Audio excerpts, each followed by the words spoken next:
कोई सवाल नहीं है तो हम आगे बढ़ेंगे।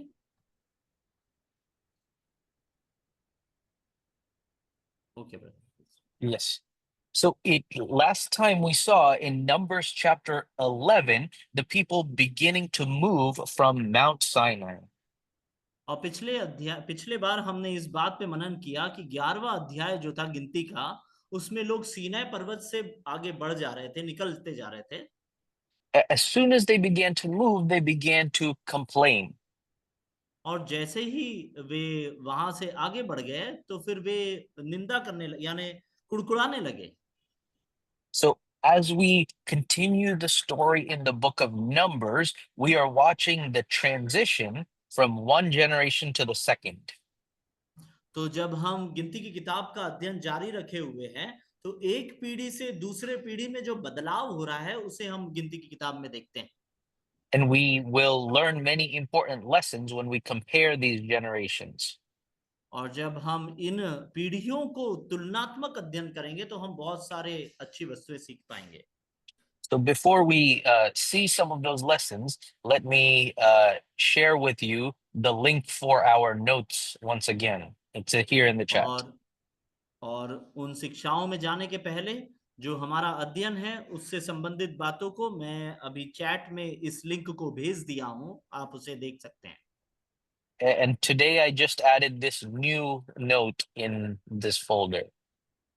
और उस फोल्डर में आज मैंने यह जो नया नोट आपको दिख रहा है सिर्फ इतना ही उसमें जोड़ा है। So here is a full chart comparing the first and the second generation. और यहाँ पर में एक ऐसा चार्ट बनाया गया है जहां पर में कि पहला और दूसरी जो पीढ़ी थी उनके बीच में तुलना मैंने किया है। So this is Numbers chapter 1 to 25 tell us about the events of the first generation. तो गिनती की किताब उसका पहला अध्याय से लेकर के 25वें अध्याय तक के में हम पहली पीढ़ी के विषय में विवरण पाते हैं। And chapter 26 to 36 teach us about the second generation. और 26 से लेकर के 36 तक के जो भाग हैं उसमें हम दूसरी जो पीढ़ी है उसके विषय में वर्णन पाते हैं। And Moses has written this story so that we see the same details in both generations. और मूसा ने यहाँ पर में इस प्रकार से इस कहानी को लिखा है कि हम दोनों के बीच में अंतर को समझ सके। So we see the census of the first generation in chapter 1 and of the second generation in chapter 26. और पहले अध्याय में हम जो 12 गोत्र है उनकी गिनती को हम पाते हैं, और 26वें अध्याय में दूसरी पीढ़ी के 12 गोत्रों की भी गिनती हम पाते हैं। We see also for both generations, there are the laws concerning the issues for women and of the taking of special vows.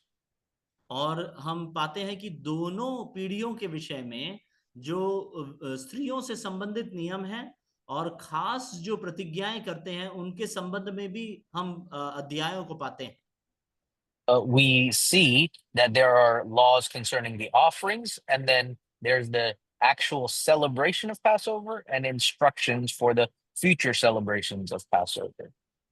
और इसके साथ साथ हम पाते हैं कि हमें जो भेंट की जो विधि है उसके संबंध के जो नियम हैं और फसह का पर्व कैसे मनाना है, इन सब के विषय में भी दोनों पीढ़ियों को निर्देश दिए गए थे। In chapter 10, there's the blowing of the trumpets as they depart from the mountain. और 10वें अध्याय में हम उस तुरही के फूके जाने के विषय में पढ़ते हैं जब वो उस पहाड़ से होकर के गुजरे थे। Here on this side, this should say chapter 31, verse 6, not chapter 1, but chapter 31, verse 6, shows they are carrying the trumpet to blow before fighting against the Midianites. और वहीं हम यहाँ पर में पहला दूसरी जो पीढ़ी है उसमें पाते हैं जो पहला अध्याय 6वां वचन लिखा है वो गलत लिखा गया है, वो 31वां अध्याय 6वां वचन है। वहां पर में जब वो मिद्यानियों के खिलाफ युद्ध लड़ते हैं तो उसके पहले तुरही फूकते हैं। In chapter 13, there are the spies chosen from the first generation to go and see the land. और 13वें अध्याय में हम अलग अलग गोत्रों से जो 12 गोत्रों में से जो गुप्तचर निकाले गए थे, जो वायदे किए हुए उस स्थान पे जाके And in chapter 34, we see the leaders of the tribes chosen for the dividing of the land after the conquering.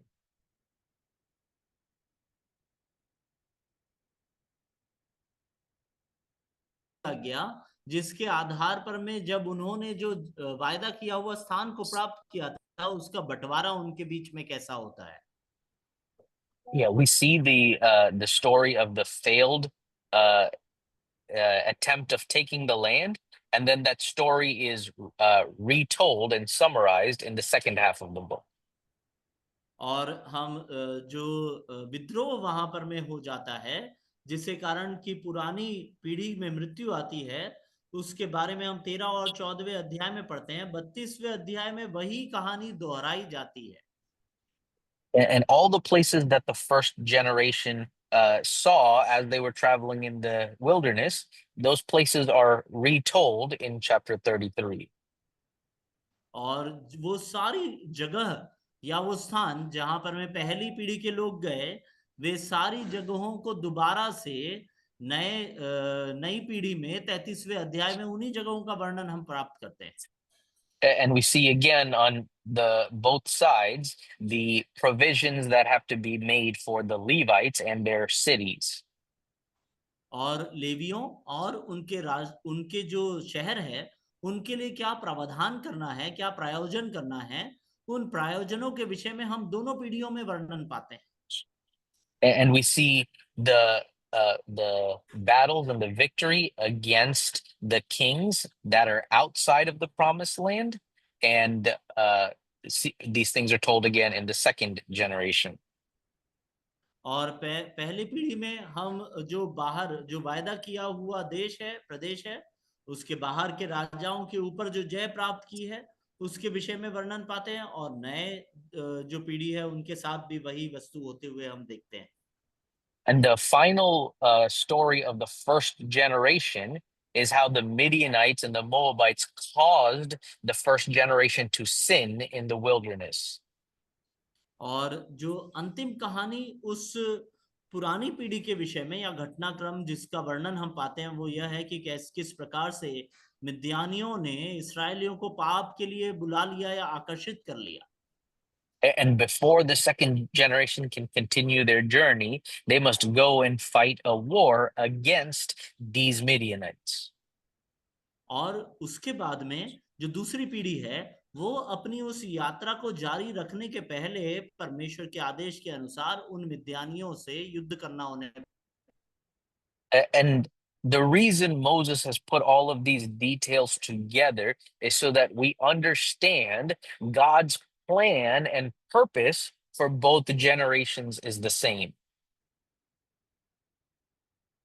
तो इसीलिए तुलनात्मक तरीके से दिया हुआ है, ताकि हम परमेश्वर की उस योजना और उसके उद्देश्य को, जो कि नई पीढ़ी के लिए परमेश्वर ने रखा है, उसे समझ सके।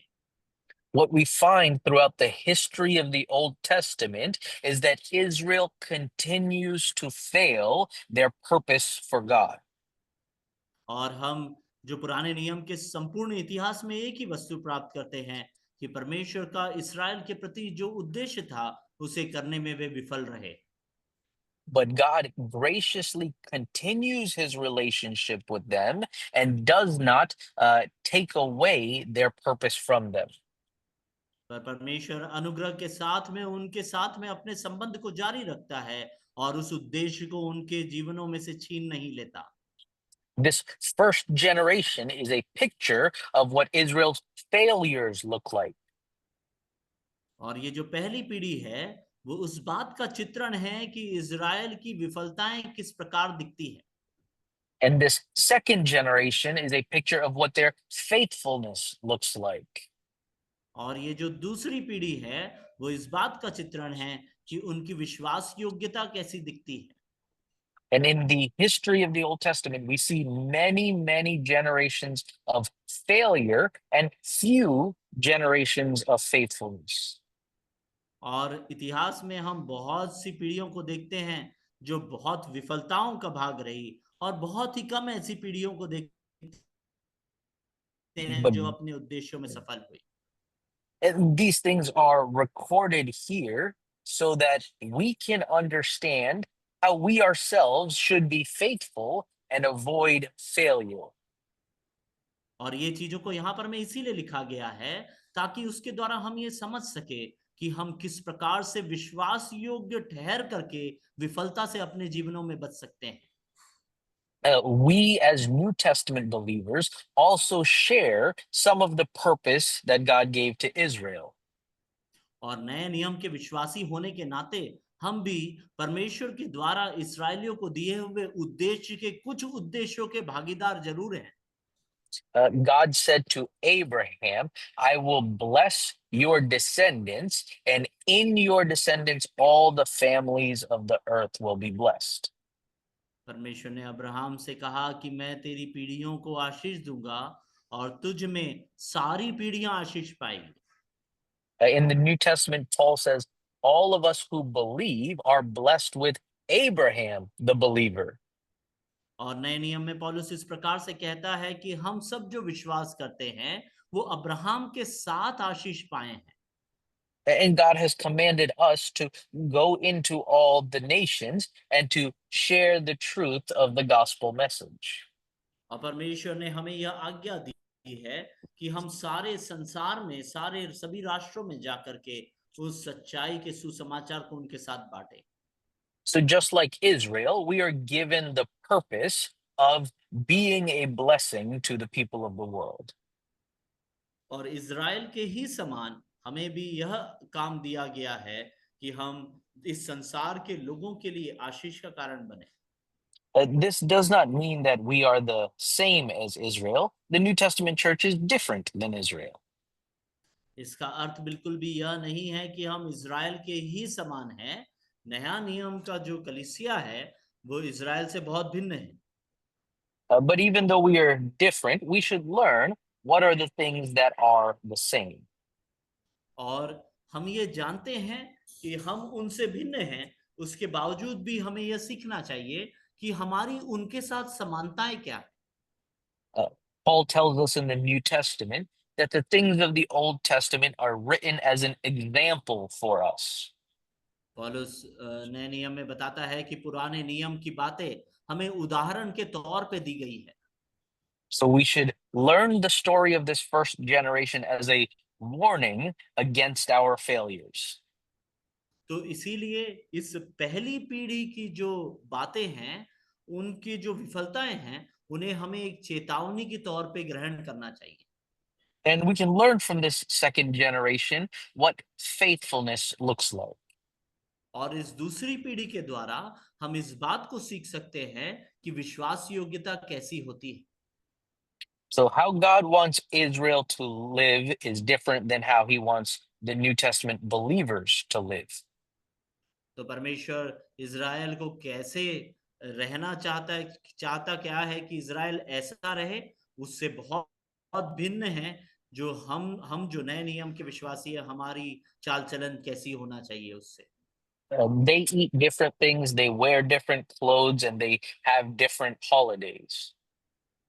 और वे भिन्न तरीके के कार्यों को करते हैं, उनका पहनावा भिन्न है, उनके गुण जो हैं वो भिन्न है। For us, we are believers from many different nations, and even different believers have different clothes, different languages, different foods. हम जो विश्वासी लोग हैं, ये अलग अलग राष्ट्रों से जो आते हैं, तो हमारा भी पहनावा, बोलचाल, भोजन वस्तु सब भिन्न है। So, Israel is supposed to be a strange earthly nation. तो इज़राइल से ये उम्मीद की जाती है कि वह एक भिन्न इस सांसारिक राष्ट्र है। Israel is supposed to relate to the rest of the earthly nations by being different than all of them. और इज़राइल का इस संसार के बाकी राष्ट्रों से संबंध इस प्रकार का होना चाहिए कि वह उन राष्ट्रों से भिन्न है। The church is supposed to relate to all of the nations because we are not an earthly nation. कलीसिया को भी जो संसार के अन्य राष्ट्र हैं उनसे भिन्न इसीलिए रहना चाहिए क्योंकि हम एक सांसारिक राष्ट्र नहीं है। The church has no earthly citizenship, and so we are a heavenly people. तो कलीसिया की कोई आत्मिक सांसारिक नागरिकता नहीं है, इसीलिए हम स्वर्गीय नागरिकता वाले हैं। But with these differences being understood, we understand also that God desires for us to bless the people of this world through our faith, which is the same as Israel. जब हम इन भिन्नताओं को समझते हैं, जो हमारी भिन्नताएं हैं, उसके साथ साथ इन समानताओं को भी हम स्मरण रखें कि परमेश्वर जिस प्रकार से इज़राइल से चाहता है, वैसे ही हमसे भी चाहता है कि हम अन्य राष्ट्रों के लिए आशीष का कारण बने। So all these things are different, but salvation in the Old Testament and New Testament has always been by grace through faith. और ये सब चीजों की भिन्नता के बावजूद भी उद्धार हमेशा जो अनुग्रह के द्वारा विश्वास से ही प्राप्त होता आया है। And it is also the same that God's purpose has always been to bring blessing into the world through his people. और हमेशा से यही रहा है परमेश्वर का उद्देश्य कि वह अपने जनों के माध्यम से इस संसार में आशीष फैलाए। And so, as we're studying this story here in the book of Numbers, we will learn how we can do these things for God's glory. तो हम जब गिनती की किताब से इन घटनाओं का अध्ययन कर रहे हैं, तो हम इस बात को सीख पाएंगे कि हम परमेश्वर की महिमा के लिए इस कार्य को कैसे करें। Here in Numbers chapter 12, we see that Miriam and Aaron complain against Moses.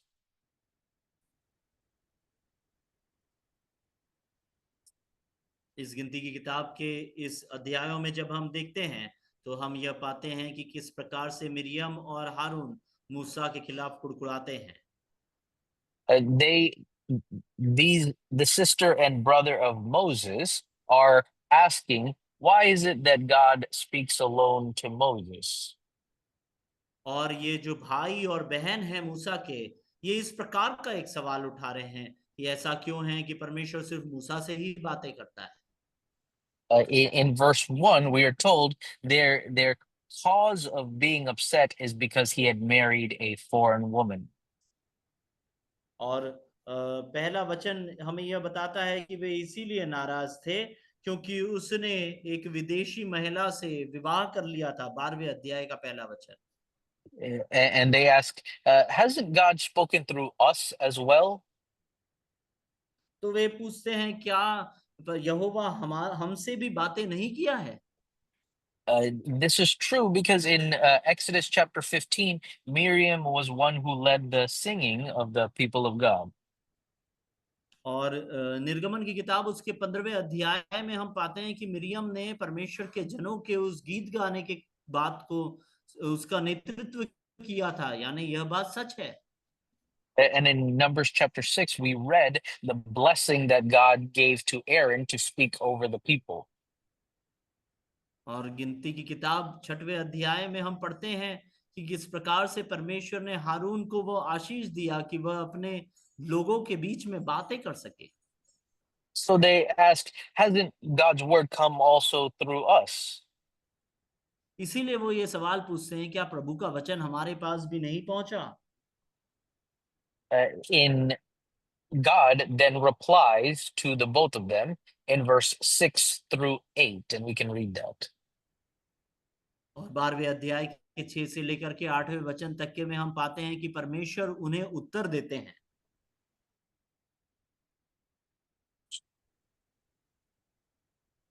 Brother, was I audible? Yes, you can read verse 6 through 8. Numbers 12, मैं verse 6 6 से through लेकर के 8. 8 तक के पढ़ूंगा। 12वां अध्याय उसका 6 से लेकर के 8 तक।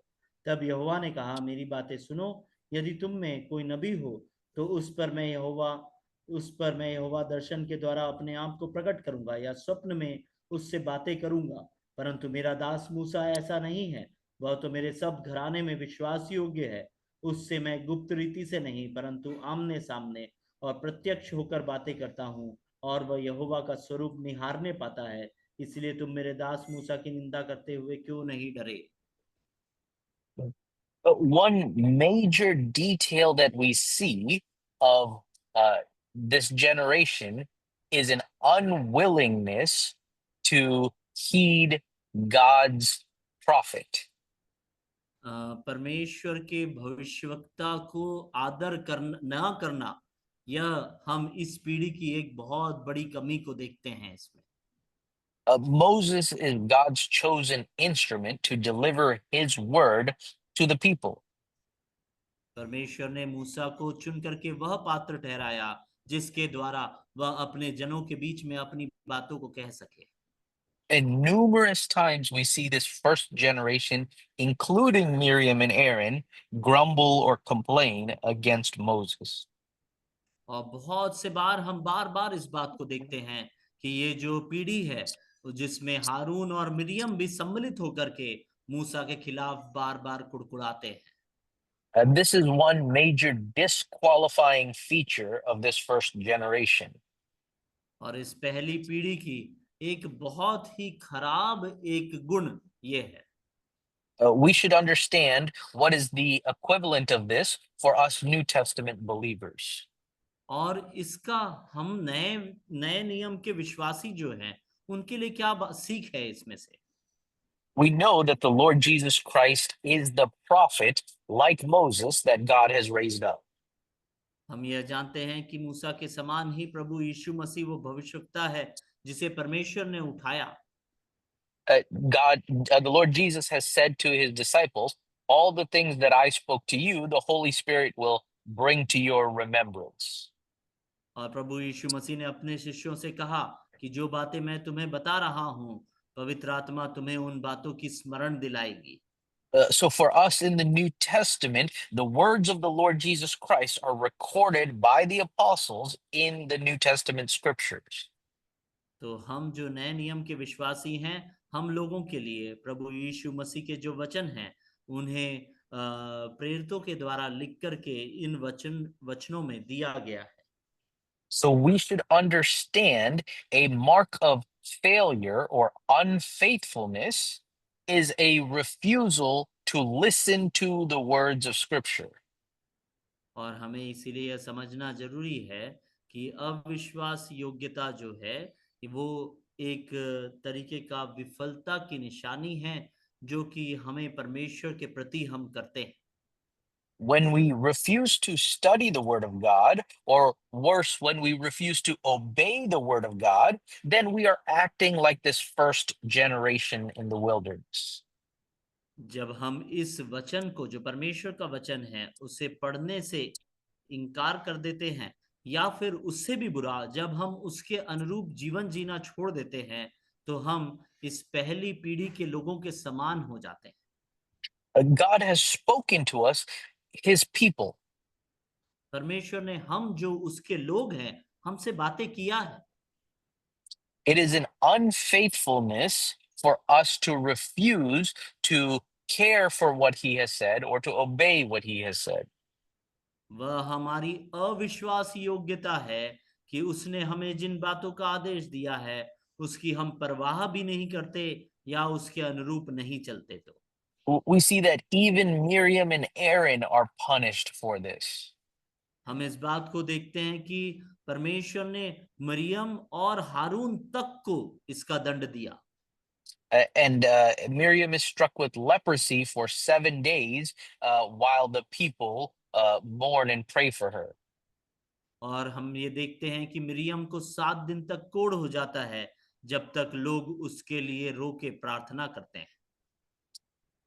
Then we come to chapter 13 and 14 and see the great failure of this generation. और 13वें और 14वें अध्याय में इस पीढ़ी की महान जो विफलता है उसको हम पाते हैं। Chapter 25 will show us their final failure. जो 25वां अध्याय है वो उनका अंतिम जो विफलता है उसे दर्शाती है।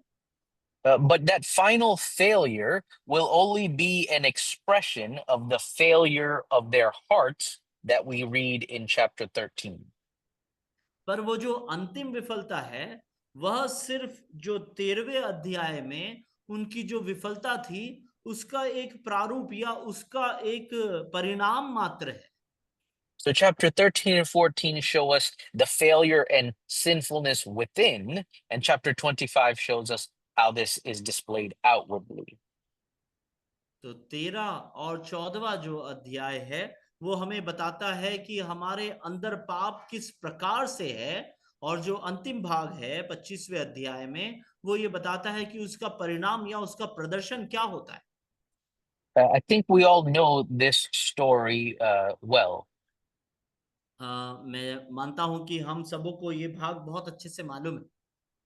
So here, the children of Israel are preparing to go into the land God has promised to give them.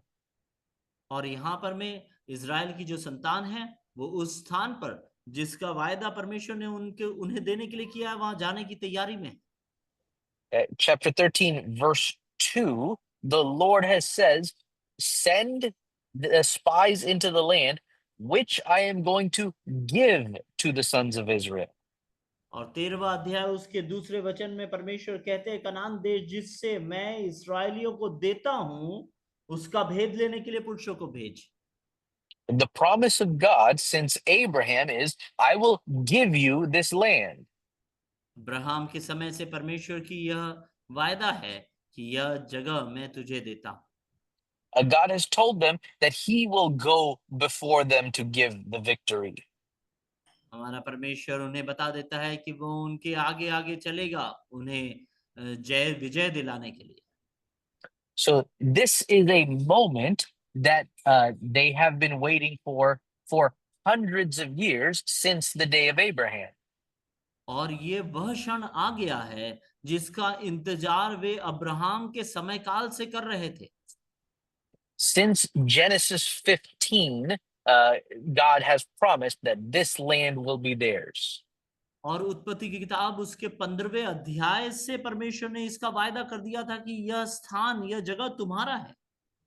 So this is the entrance to the promised land, and this is the edge of God's promise. और यह जो है परमेश्वर के वायदे किए हुए उस भूमि के अंदर जाने का एक शुरुआत है, और परमेश्वर के वायदे का वो कोना है। And so this story shows us how this generation fails to have faith in God's promises. और ये कहानी ये घटना हमें यह बताती है कैसे यह जो पीढ़ी है वो परमेश्वर के उस वायदे पर विश्वास करने में विफल होती है। They select the spies from the 12 tribes. और वे वहां पर में 12 गोत्रों से जो गुप्तचरों का चुनाव करते हैं। And they go in to collect the information and some of the fruit of the land and come back and they give their report to the people. और वे वहां जाकर के उस जगह के भेद को लेकर के आते हैं, साथ में कुल कुछ फल वगैरह भी लाते हैं और उसके द्वारा उस वहां की जानकारी इन्हें बताते हैं। 10 of the spies tell them the land is very good, but the people there are giants, so we should not go into the land. गुप्तचरों में से 10 गुप्तचर वापस आकर के कहते हैं कि जगह तो बहुत अच्छी है पर वहां के लोग बहुत ही विशालकाय हैं, इसीलिए हमें उनके पास जाकर के युद्ध नहीं करना चाहिए। Two of these spies, Caleb and Joshua, tell the people we should go into the land. पर 2 गुप्तचर कालेब और यहोशू वो कहते हैं कि हमें इस स्थान पे जाना चाहिए। But in verse 31, the other 10 spies say, we are not able to go up. The people are too strong for us. पर 31वें वचन में बाकी के 10 लोग कहते हैं कि उन पुरुषों पर चढ़ने की शक्ति हम में नहीं क्योंकि वे हमसे बलवान हैं। In verse 33, read these final words. They say, we have become like grasshoppers in our own sight, so we are in their sight. और 33वें वचन में वे कहते हैं, हम अपनी नजर में टिड्डी के समान हो गए हैं, क्योंकि उनके सामने तो हम टिड्डी समान ही हैं। This is a pattern of what all unbelief looks like. हर एक अविश्वास जो है इसी रीति का दिखता है। We ourselves many times are behaving just like this. हम स्वयं भी कई बार इसी प्रकार से बर्ताव करते हैं। God has promised us many things. परमेश्वर ने हमसे बहुत सी चीजों का वायदा किया है। He tells us to go into all the world to proclaim the good news because I am with you always. उसने हमसे कहा कि पूरे संसार में जाकर के इस सुसमाचार को बताओ, क्योंकि मैं सदैव तुम्हारे संग हूं। Jesus has said, when you are called before the authorities and rulers, the Spirit will give you the words that you should say. और मसीह ने यह भी कहा था कि जब तुम्हें शासन करने वालों के सम्मुख, अधिकारियों के सम्मुख खड़े किया जाएगा, तो तुम्हें बोलने की सामर्थ देंगे।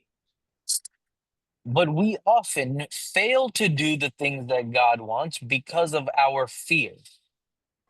पर हम अपने भय के कारण जो परमेश्वर हमसे करवाना चाहता है उसको करने में विफल हो जाते हैं। And we follow this same pattern like the first generation.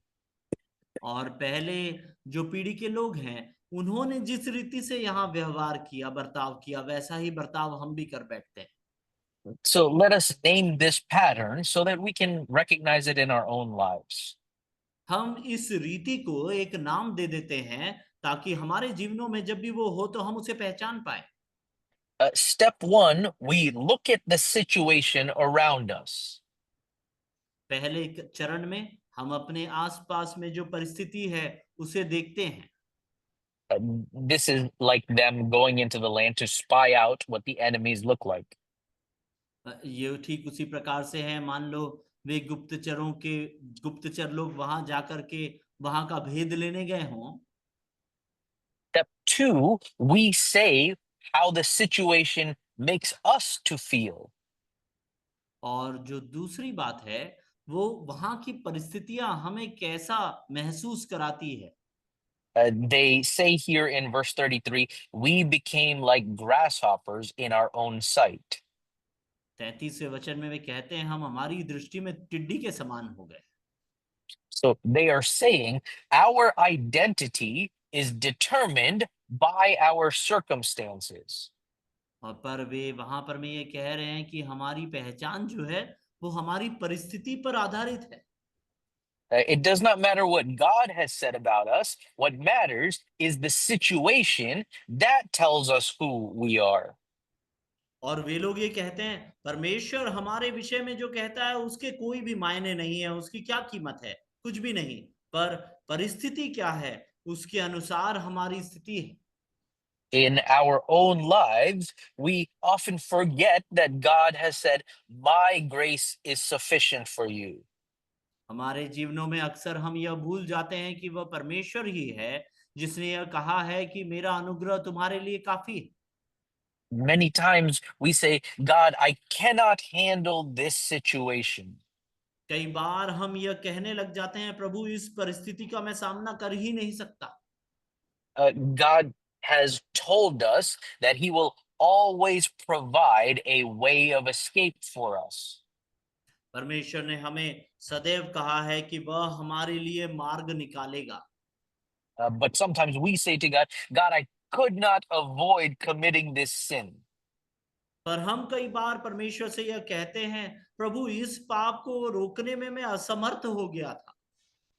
That is because, like this first generation, we are defining ourselves by our circumstances instead of by the Word of God.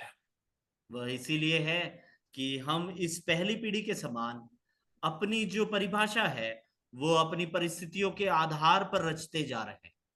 We must not learn about ourselves by looking at our surroundings. हमें अपने आसपास के जो परिस्थितियां हैं उन्हें देख करके अपने विषय में नहीं सीखना चाहिए। if we look at our situations, then to our own minds, we will become like grasshoppers. अगर हम अपनी परिस्थितियों को देख करके अपने ही मन से इन बातों को तय करने लग जाएं, तो हम अपनी दृष्टि में भी टिड्डी के समान हो जाएंगे। But if we fix our hearts on the word of God, we will remember that we are more than conquerors.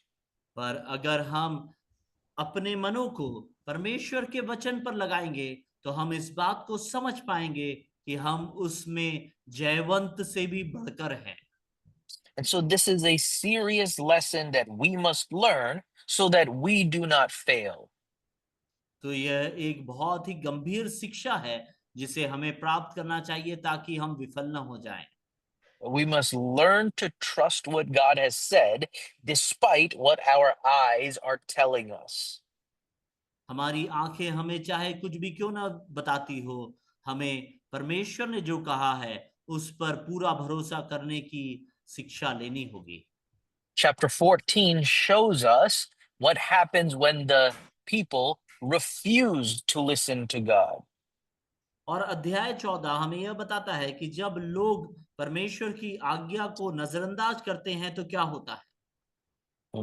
In verse 1 and 2, they complain, "Why did you bring us out of Egypt? It would have been better for us to die in Egypt." पहले और दूसरे वचन में excuse me, पहले और दूसरे वचन में वो कहता है कि तूने हमें यहाँ पर में क्यों ले आया, हम मिस्र में ही मर जाते वही अच्छा था।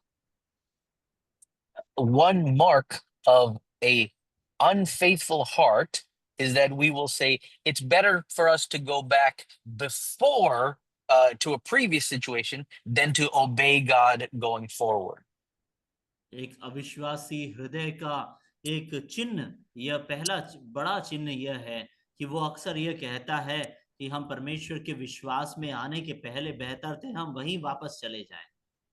Many of us remember a time before we were saved by the Lord Jesus Christ.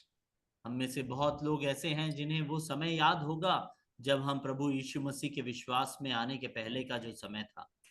And when we are following the Lord Jesus Christ, sometimes He brings us into difficult situations. और जब हम उस प्रभु यीशु मसीह के अनुकरण में हैं या उसके पीछे हो लिए हैं, तो कई बार हम कठिन परिस्थितियों में पहुंच जाते हैं। One of the marks of unfaithfulness is that we say it's better before we were saved than to live following Jesus. और अविश्वास का एक प्रमाण यह है कि हम ये कहें कि हम उद्धार पाने के पहले हमारी परिस्थिति बेहतर थी। We may think, why should I suffer this way? Before I trusted Jesus, my life was more simple. हम इस प्रकार से भी सोच सकते हैं कि मैं इतना परेशानियों में क्यों रहूं, मैं प्रभु यीशु मसीह पर जब विश्वास किया उससे पहले भी तो मेरा जीवन बहुत अच्छा था। And it's understandable why some situations make us to think like this. और बिल्कुल यह हम समझ सकते हैं कि कई परिस्थितियां ऐसी आती है जो हमें ऐसा सोचने पे मजबूर कर देती है, But we must fight against it.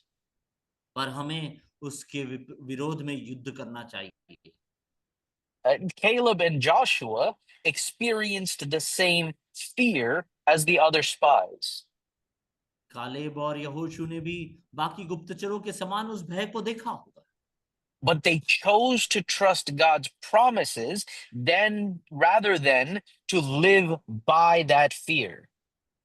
पर उन्होंने यह चुनाव किया कि वे भय में नहीं रहेंगे, पर परमेश्वर के वायदों पर भरोसा करेंगे। In this life, we will feel fear. इस जीवन में हम कई बार भयभीत होंगे। We must choose to act in obedience to overcome this fear. और पर हमें यह चुनाव करना होगा कि हम आज्ञाकारिता के साथ इस भय पर जय पाएं। We see in chapter 14, verse 9, Caleb says, "Do not rebel against Yahweh. Do not fear the people of the land, for they are our bread." their protection has been removed from them, and Yahweh is with us. Do not fear them. 14वां अध्याय के 9वें वचन में Caleb जो जनता है उनसे निवेदन करता है, केवल इतना करो कि तुम यहोवा के विरुद्ध बलवा ना करो और न उस देश के लोगों से डरो, क्योंकि वे हमारी रोटी ठहरेंगे।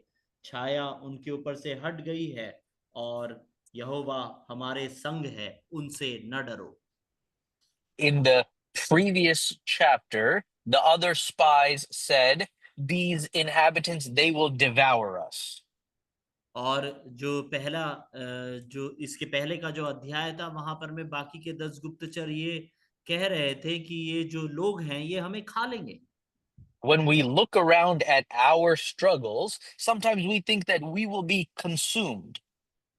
कई बार जब हमारी परेशानियों को हम देखते हैं तो हमें यह लगने लगता है कि ये परेशानियां हमें निगल लेगी। But Caleb is saying, no, we must trust God and we will see how we will overcome these situations. पर यहाँ पर में कालेब यह कहता है कि हमें परमेश्वर पर विश्वास करना होगा और हम इन परिस्थितियों पर जय प्राप्त कर पाएंगे।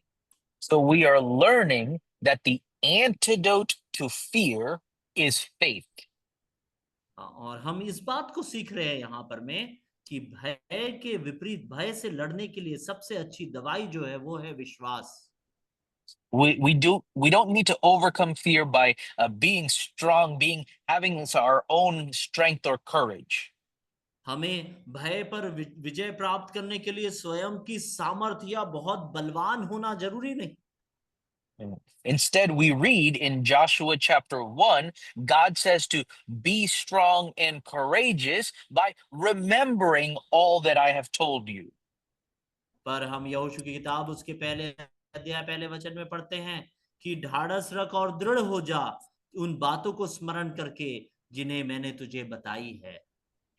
When we look at our circumstances or the world, we will become weak and we will become small. जब हम अपनी परिस्थितियों को, जो इस संसार में जिन परिस्थितियों में हम हैं उन्हें देखेंगे तो हम बलहीन हो जाएंगे और छोटे हो जाएंगे।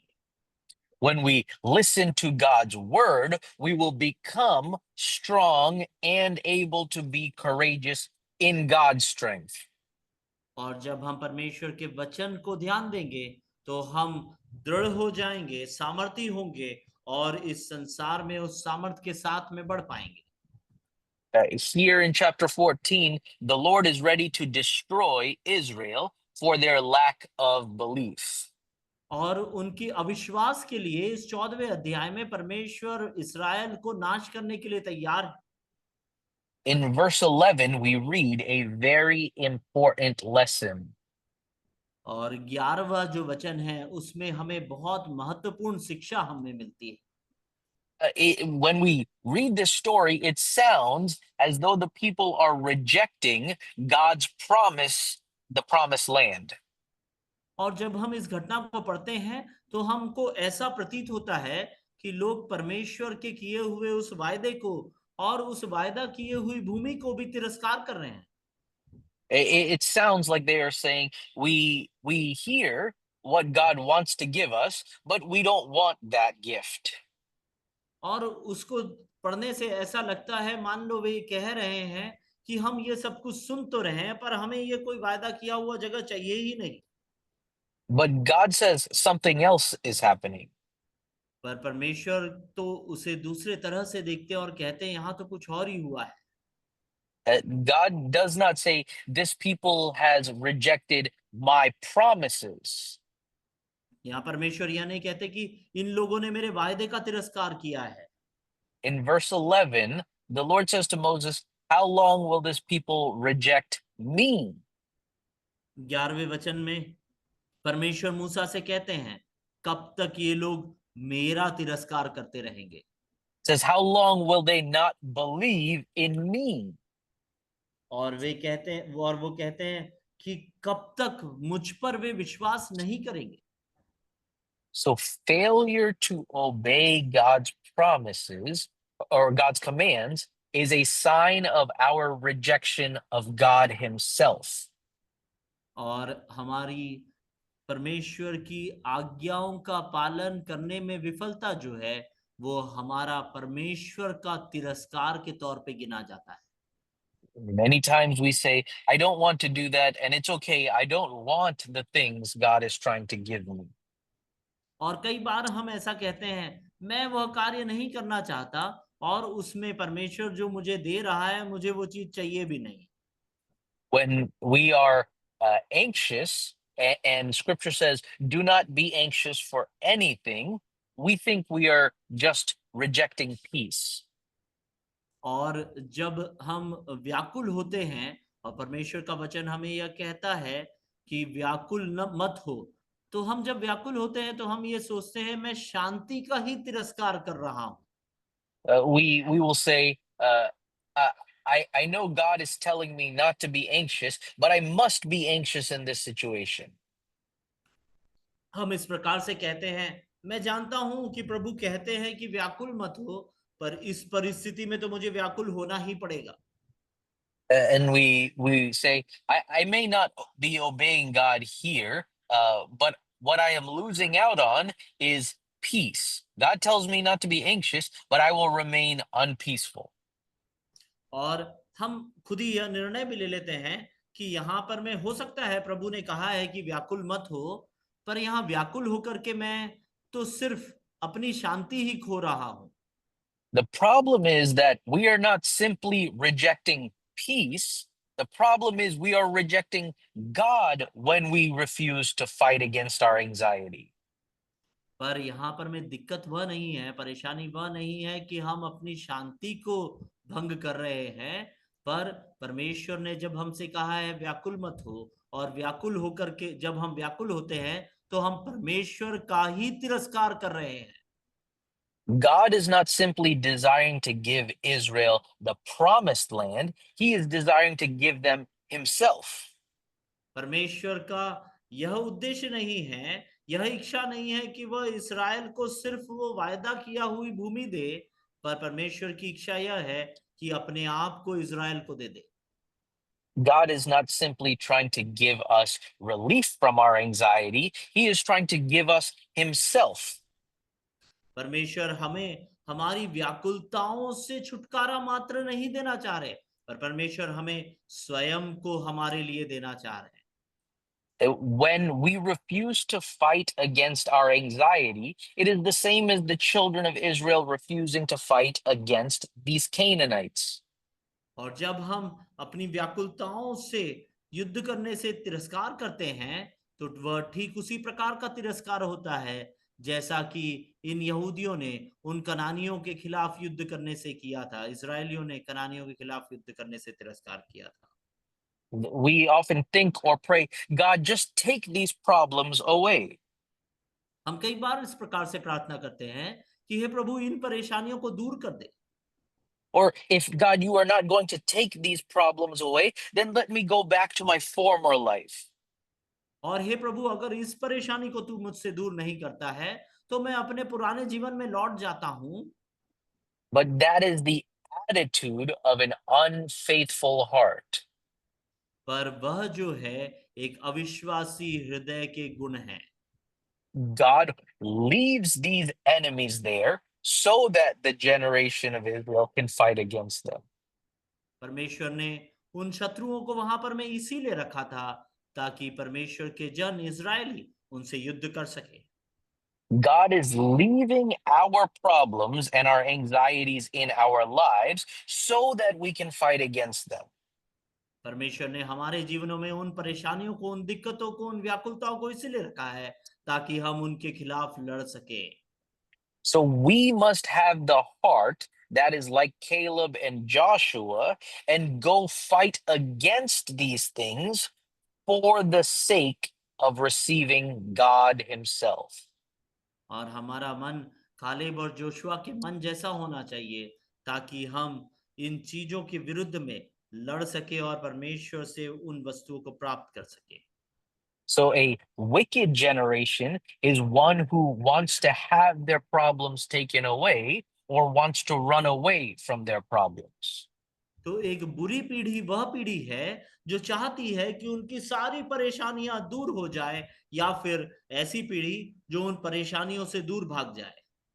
A faithful generation is one that says, God, you choose our problems, only go with us as we fight against them.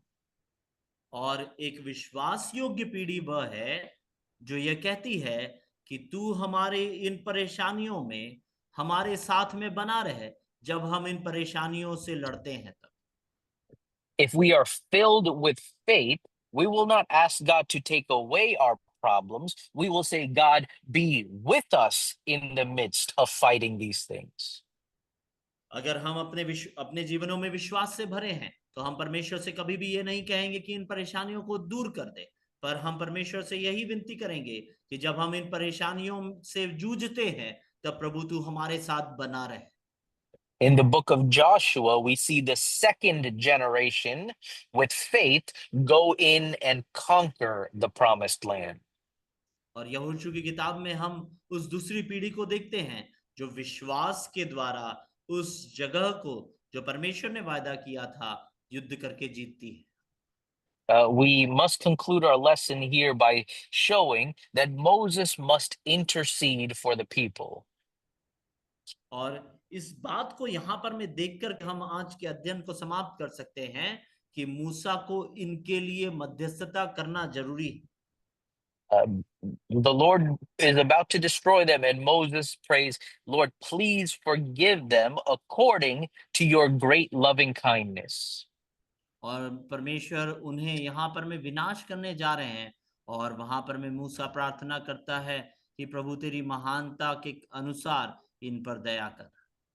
As the Lord does forgive them, we see another mistake that this people make. और परमेश्वर उन्हें क्षमा भी करते हैं, पर हम वहां पर में उन्हें एक और गलती करते हुए देखते हैं। God says to them, because you did not go in, you will wander here in the wilderness for 40 years. और परमेश्वर उनसे कहते हैं तुम अंदर नहीं गए, इसीलिए अभी 40 वर्ष तक इस जंगल में घूमते रहोगे, भटकते रहोगे। And the people say to God, no, no, no, we will go and fight these people now, like you told us. तब लोग कहते हैं कि नहीं नहीं, ऐसा नहीं, हम तो जाते हैं, जैसा तेरी आज्ञा थी वैसा इनसे जाके हम युद्ध करेंगे। And Moses warns the people, do not do this thing because God is no longer going with you. तब वहां पर मूसा उन्हें चेतावनी देता है कि अब कभी भी ऐसा नहीं करना, क्योंकि अब प्रभु तुम्हारे साथ नहीं जाएगा। Uh, the the only step worse than disobedience is then trying to obey by your own strength. आज्ञा का अनाज्ञाकारिता के बाद का और भी बुरा कदम यह है कि अपने आप फिर आज्ञाकारिता की ओर चले जाना। They first refuse to obey, and now they say, because God is angry with us, then we will do it by trying through our own might. पहले उन्होंने आज्ञा मानने से इनकार कर दिया, पर अब वो कह रहे हैं कि अब हम जाकर के उस कार्य को करेंगे ही। We should not try to obey God through our own strength. हम अपनी स्वयं की सामर्थ्य के अनुसार हम कभी भी परमेश्वर की आज्ञा पालन करने का प्रयास न करें।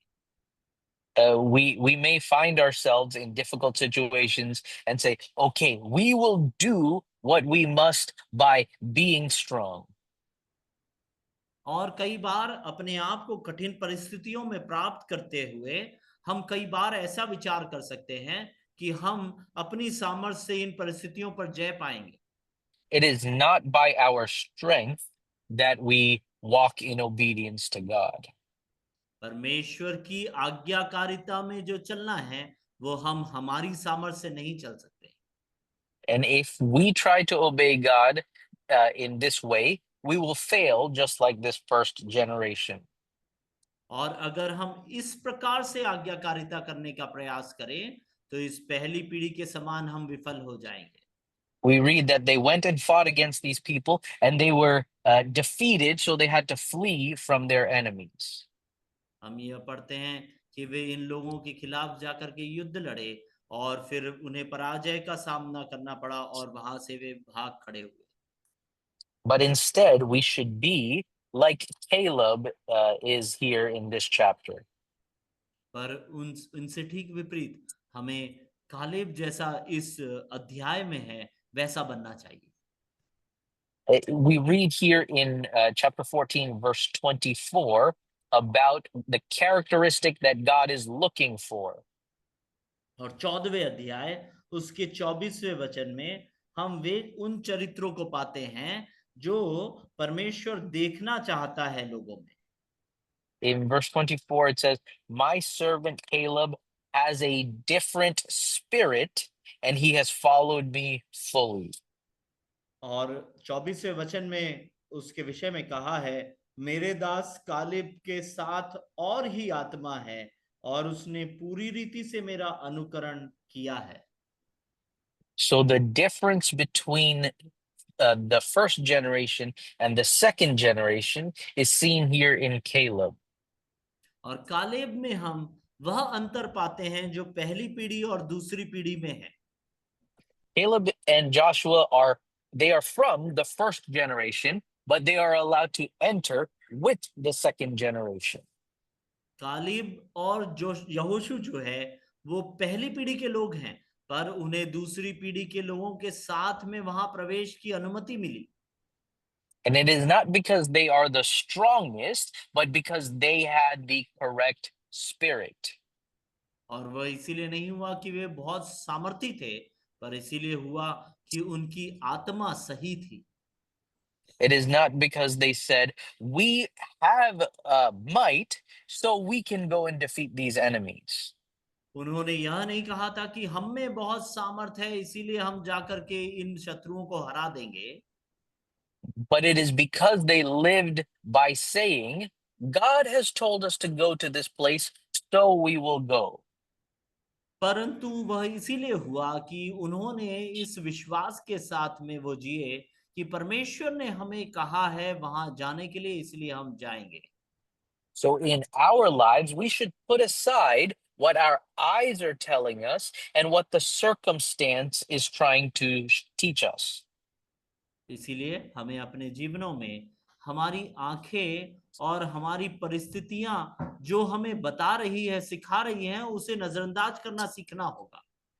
Instead, we should be those that say, God, what do you want us to do? And we will do that and trust you to guide us. और उसके विपरीत हम यह कहने वाले बन जाएं कि हे प्रभु, तू हमें बता कि तू हमसे क्या कहना चाहता है, और तुझ पर विश्वास करके उन कार्यों को करने की सामर्थ भी दे। So let me quickly summarize what the unbelieving heart looks like. बहुत जल्दी से मैं आपको सारांश इस बात का बताना चाहूंगा कि एक अविश्वासी हृदय कैसा दिखता है। These are the characteristics of this failed generation. और जो विफल पीढ़ी है उसका चरित्र यह है। And number one, we saw that they refused to listen to God's word. पहली बात यह थी कि उन्होंने परमेश्वर के वचन को सुनने से इनकार किया। Number two, they learned about themselves by looking at the situation around them. दूसरी बात यह है कि उन्होंने स्वयं के विषय में जो जानकारी थी वो अपनी आसपास की परिस्थितियों के आधार पर इकट्ठा की। And number three, even their obedience, they attempted to do through their own strength. और तीसरी बात यह है, आज्ञाकारिता में भी वे अपनी ही सामर्थ पर निर्भर थे। All these things will only lead us to failure. ये सारी वस्तुएं हमें विफलता की ओर ले जाएगी। In the lessons to come, we will see how the faithful generation correctly does these things. आने वाले जो शिक्षाएं हैं उसमें हम इस बात को सीख पाएंगे कि ये विश्वास योग्य पीढ़ी कैसे इसमें जीती है। For now, let us commit ourselves to walking in the right spirit before God. आज के लिए हम अपने आप को परमेश्वर के सम्मुख सच्ची आत्मा में चलने के लिए समर्पित कर दें। And we can stop here and ask if there are any questions about these things. हम यहाँ पर में रुकेंगे और इन जो विषय जो आज बताया गया है उसके संबंध में अगर आपके कोई सवाल है तो आपको पूछने का समय है।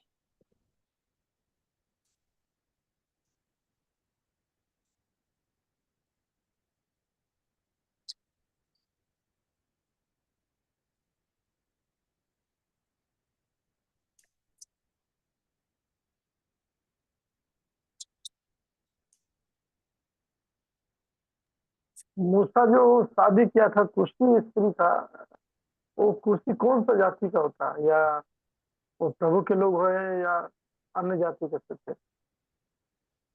The question is, when Moses married the lady from that Mm. tribe, uh, where was that tribe God's people, or how did Yeah, God accept it?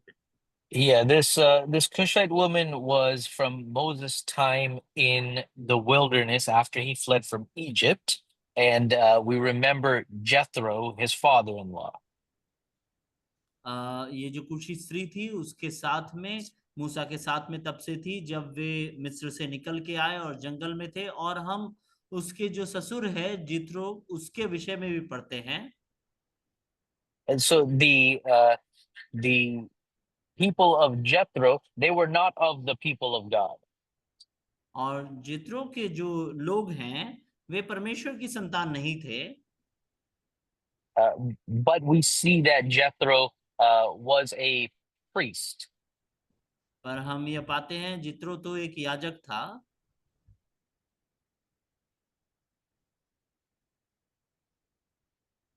Yeah, so some mixture of worship is there in Jethro and his family. तो जित्रो और उसके परिवार में कुछ तो आराधना के अंश थे।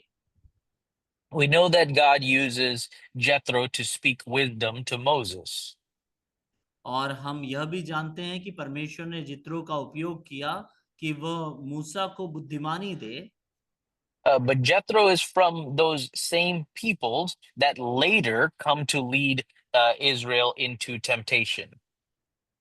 पर जित्रो भी उन्हीं लोगों में से हैं जिनके नेतृत्व के लोग आकर के इन्हें भटका रहे थे, इसराइलियों को So पाप की ओर भटका रहे थे। the key lesson here about Moses' wife is that number one, she's not from the people of God. और यहाँ पर मूसा की पत्नी के विषय में जो मुख्य चीज सीखने की वह यह है कि वह परमेश्वर के लोगों में से नहीं थी, But she is not from the prohibited peoples that God commanded Abraham not to marry from.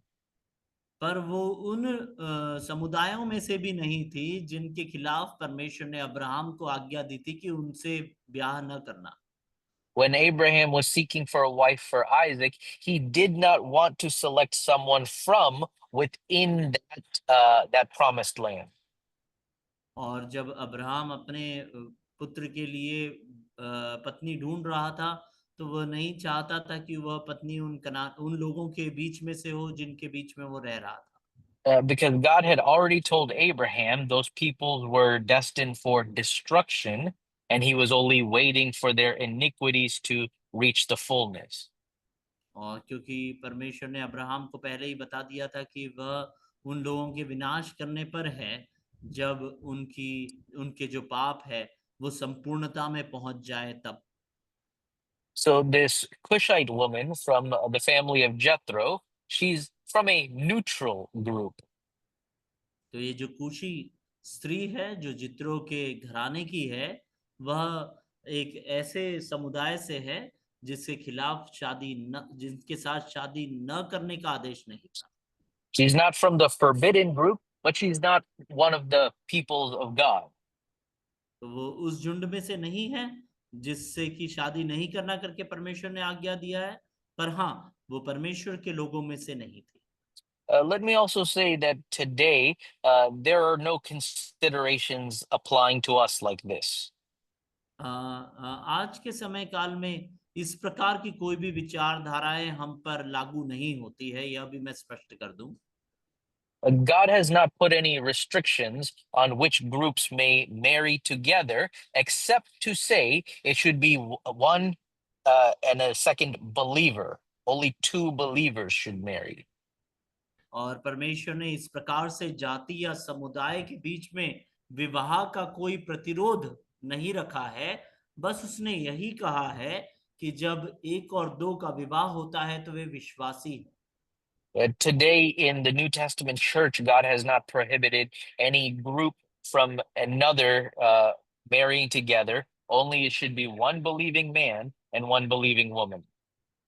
और आज के नए नियम के समय काल में परमेश्वर ने ऐसा कोई भी नियम नहीं रखा है कि फलाने समुदाय के बीच में विवाह नहीं होना चाहिए, पर यही नियम रखा है कि एक विश्वासी पुरुष और एक विश्वासी स्त्री आपस में एक साथ होकर के शादी करें।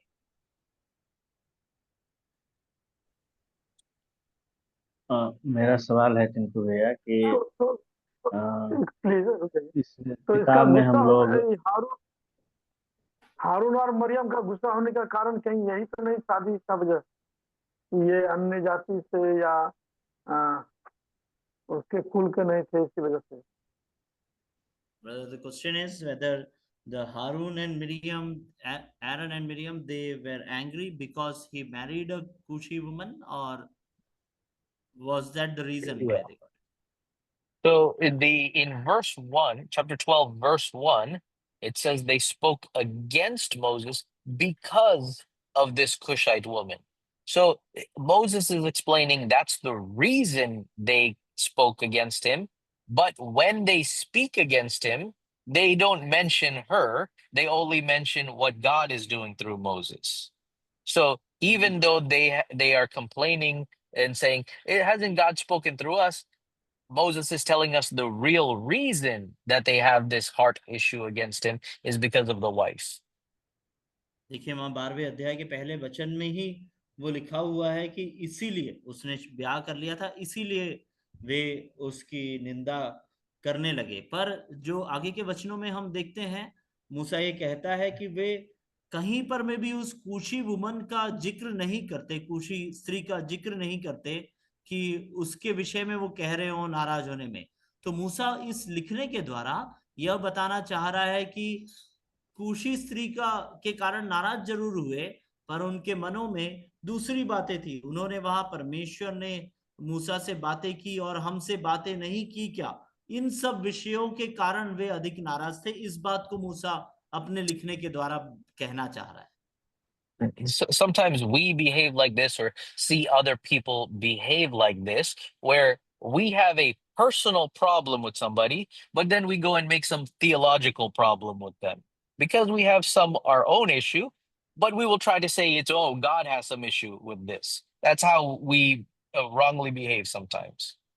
और कई बार हम लोग भी इस प्रकार की गलती अपने व्यवहार में करते हैं कि किसी भाई या बहन से हमारा कोई व्यक्तिगत मसला होता है, पर हम उसे थोड़ा सा ऐसा परमेश्वर के का उस व्यक्ति के ऊपर कोई बात है, इस प्रकार का कोई मसला बनाते हैं जो थोड़ा आत्मिक मसला बन जाए, और हमारा व्यक्तिगत मसले को उसके नीचे दबाते हैं।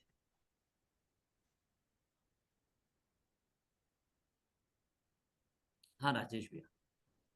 Thank you. मेरा सवाल था टिंकू भैया कि परमेश्वर ने इस गिनती के किताब में जनगणना करने के लिए बोला, लोगों का गिनती लेने के लिए बोला, लेकिन दाऊद ने भी गिनती किया था, तो वो गलत, परमेश्वर के नजर में गलत हो गया। तो उससे हम क्या आत्मिक सच्चाई सीख सकते हैं इस दोनों भाग से, दोनों को कनेक्ट करके? Okay. Brother, the question is here in the book of Numbers, the Mm, number of the counting of Israelites is being done. But in David's time mm. also, David also went for the same, but God did not like it. So what should we learn from this? Yeah, very good question. Here, the counting is done because God is commanding them to go in and fight. But when David does the census, God has not commanded them to do any fighting. David himself desires to know the number, even though God has not commanded Israel to fight in that time. So it's not the counting that is the problem, it is the reason the counting is being done. So in the book of Numbers, God is having Moses to number the people because God is about to have them to fight. So they need to know the number in order to obey. But in David's time, God has not commanded them to go to the battle. And David's desire is to know something that God has not called him to prepare for. So here, counting is an act of obedience. And in David's actions, it's an act of disobedience or unfaithfulness. देखिए भाई, अच्छा सवाल है। इसमें हम दो जो तरीका है इसका, इसमें हम अंतर पाते हैं। गिनती की किताब में परमेश्वर इजरायलियों की गिनती इसीलिए करते हैं क्योंकि परमेश्वर चाहते हैं कि वे जाकर के युद्ध करें, और उस युद्ध की तैयारी के लिए वे उन लोगों की गिनती करवाते हैं। वहीं हम जब दाऊद को देखते हैं तो दाऊद परमेश्वर की इच्छा से नहीं, पर उसकी इच्छा रहती है युद्ध करने के लिए, इसीलिए वो जानकारी लेना चाहता है, इसीलिए वो वहां पर में गणना करवाता है। तो यहां पर में परमेश्वर की आज्ञाकारिता का प्रदर्शन है इस गिनती के द्वारा, और वहां पर में दाऊद का एक अविश्वास है गिनती के द्वारा, जहां पर में वो परमेश्वर की इच्छा को जाने बगैर अपनी सामर्थ जानना चाहता है उस गिनती के द्वारा कि कितने लोग इस्राएल के युद्ध के योग्य है।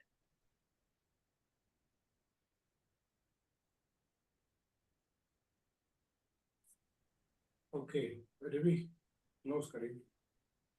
या brother? ठीक है, हम लोग हाँ आज का क्लास बहुत अच्छी रीति से हुआ, इसके लिए धन्यवाद करते हैं। विशेष करके साइमन जॉर्ज ब्रदर को भी धन्यवाद करते हैं।